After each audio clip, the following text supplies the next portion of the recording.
Hello everyone, welcome to this video and welcome to my channel. I'm Ryan and today we are here with another tutorial in Photoshop. Today we want to learn how to spin the wheel of this car, like the car is moving.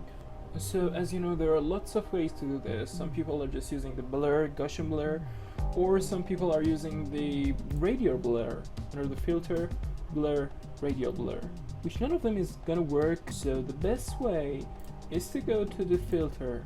Under the blur gallery, you can find a spin blur. You click on it, and now here is the circle appeared. And now you can change the position with the center point of this circle. So I'm just moving it to the center, and with the dots around our circle, you can change the size of our circle. So I'm just making it bigger, just to be set like our wheel. Yeah, I believe it's okay. Maybe, yeah. And now you can change another range to just have the affection area. Okay, I believe that it might be okay.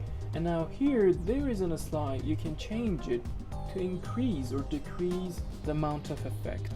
So let's change this and see what will happen to our wheel, and you can find the best number or degree for your wheel and how much the speed of a car is.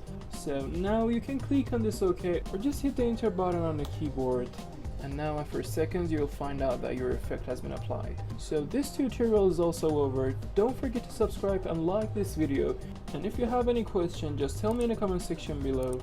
I'll be glad to answer. There are more video and tricks in this channel which can help you, so don't miss them. Thank you for watching, see you in the next video.